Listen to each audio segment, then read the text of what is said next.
this tip definitely comes from the former elementary school teacher in me because it involves music and cutesy rhymes or jingles basically. But what I am talking about today is making up music or songs or little rhymes to go along with tasks and routines you already need to do. So we know that children learn really well from not only music, but repetition and things that rhyme. So I want you to think about a really catchy jingle from a commercial or an ad that you've seen.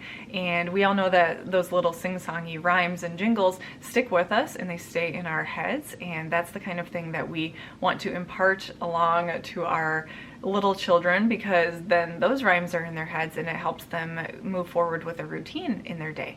I'll give you a couple examples. First of all, when I was growing up, my mom had a little song that she made up to remind us not to push in our kitchen chair really hard up against the kitchen table, because then the wood would hit each other.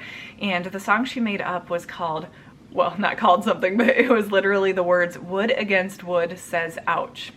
And I'm not a singer, but it went like this: wood against wood says ouch. And she would just say it once. It wasn't like an ongoing song. It's just a cute little quick jingle. Wood against wood says ouch. And that was my mom's way of reminding us not to crash two pieces of wood into each other, some furniture that could get damaged in the process of us not being careful.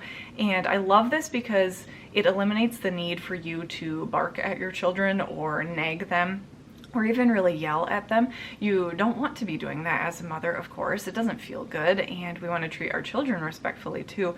But making up a little song like that is her way of saying, don't push the chair really hard into the kitchen table. Don't be rough with furniture.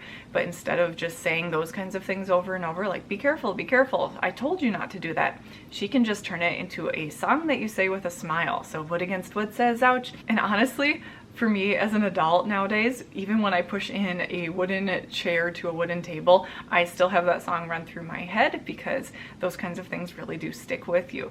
And that was a fabulous way for my mom to teach us to be careful with furniture. Another example for you of something we do in our family with Sophie and Soren, age 4 and 2, is the second we come home from an outing or an errand, like grocery shopping or going to the park, when we come in either our apartment front door or our front door of our house, we say this chant: shoes off, coat off, wash hands. The kids know it's those three things: shoes off, coat off, wash hands. It's not a song, it's just a chant. It doesn't even rhyme, but it sticks with them, let me tell you. Sophie likes to correct me or suggest a revision on days where we don't have to wear a coat, like on a warmer day. In the summer, she likes to say, shoes off, not coat off, because we don't have any coats, mama. Wash hands. But she knows we still run through the mental checklist of that, because then the kids know what to expect. Then I'm not chasing them down saying your shoes are still on, or I'm not forgetting, because we all address it. I do shoes off, coat off, wash hands too alongside them.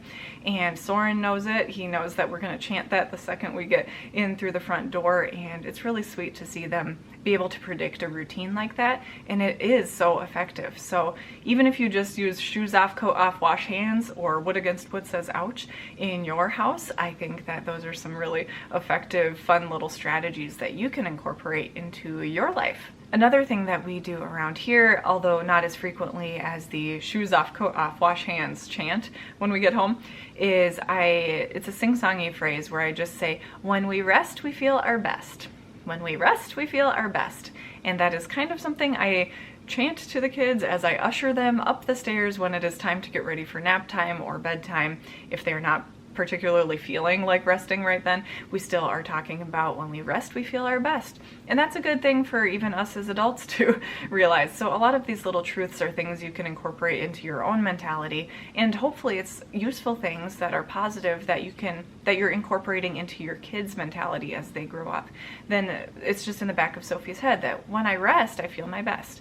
So that's another little rhyme that you can say to your kids as well. I want to remind you that if you are not a naturally sing-songy person or someone who wants to pretend like life is a musical, that is totally fine. You don't have to be that type of a person, and you don't certainly have to change your personality in order to incorporate this strategy. You've heard me explain the chant that we do, shoes off, coat off, wash hands, or little rhymes like when we rest we feel our best. There are ways that you can incorporate it without launching into song in front of your kids. I tend to just do silly, goofy things like that with my kids, but you definitely don't have to. I still would encourage you to think of ways that you could maybe make a cute little chant for your kids that you guys can do throughout the day when you're just moving through a normal routine.